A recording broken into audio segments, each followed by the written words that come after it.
एक प्रोफेसर थे, वो क्लास ले रहे थे। सभी छात्र उनकी बातें, उनका लेक्चर बहुत ही ध्यान से सुन रहे थे।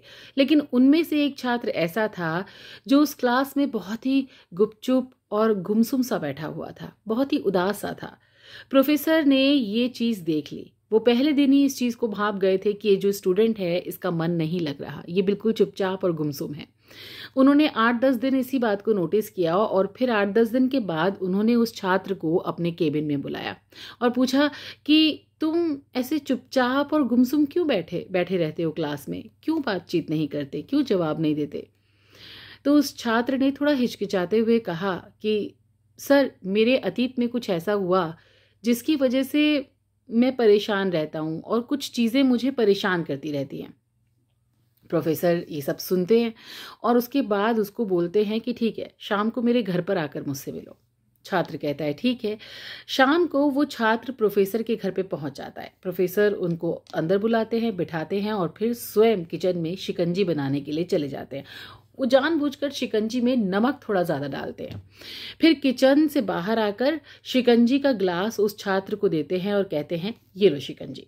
छात्र ने ग्लास हाथ में लेकर जैसे ही घूंट लिया, अधिक नमक होने की वजह से उसका मुंह अजीब सा बन गया। प्रोफेसर ये सब देख रहे थे और उन्होंने उससे पूछा क्या हुआ, शिकंजी पसंद नहीं आई? तो वो बोला नहीं सर, ऐसी बात नहीं है, बस शिकंजी में ना थोड़ा नमक ज़्यादा है। अरे अब तो ये बेकार हो गई है, छोड़ो छोड़ो छोड़ो, अब इसे फेंक देते हैं, ये तुम्हारे किसी काम के नहीं है। जैसे ही प्रोफेसर उस ग्लास को लेने के लिए आगे बढ़े, छात्र ने मना कर दिया। सर प्लीज़ रुकिए। नहीं सर, बस नमक ही तो ज़्यादा है, थोड़ी चीनी मिलाएंगे तो इसका स्वाद ठीक हो जाएगा।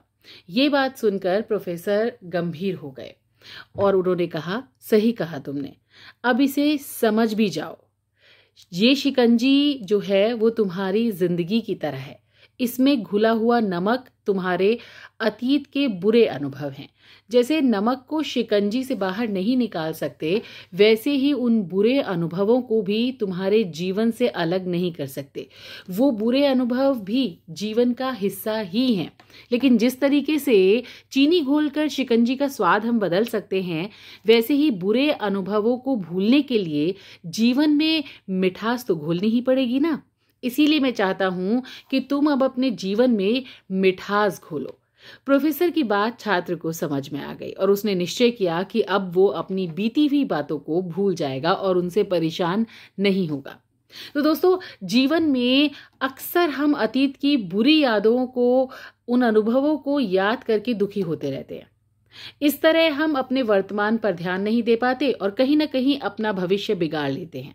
जो हो चुका है उसे सुधारा नहीं जा सकता, लेकिन कम से कम उसे भुलाया तो जा सकता है ना। उसे भुलाने के लिए नई मीठी यादें बनाना बहुत ज़रूरी है। जीवन में मीठी और खुशनुमा यादों को हमेशा बनाइए, तो ज़िंदगी में मिठास आएगी। आप हमेशा खुश रहेंगे और पुरानी जो बातें हैं उनको भूल जाइए, उन पे मिट्टी पाइए। तो आपको ये कहानी कैसी लगी जो मैंने अभी आपको सुनाई? प्लीज़ मुझे नीचे कमेंट बॉक्स में कमेंट करके ज़रूर बताइएगा। और मेरा जो चैनल है लव यू ज़िंदगी, अगर आपको पसंद आया है तो सब्सक्राइब ज़रूर कीजिएगा, थम्स अप ज़रूर दीजिएगा, कमेंट्स ज़रूर कीजिएगा। आरजे बबीता ऐसे ही आपके लिए और बहुत अच्छी अच्छी कहानियाँ लेकर आती रहेगी। इंस्टाग्राम पर आरजे बबीता और फेसबुक पर भी आरजे बबीता के नाम से मैं मिलूँगी, फॉलो ज़रूर करिएगा। फिर मिलते हैं, चाओ।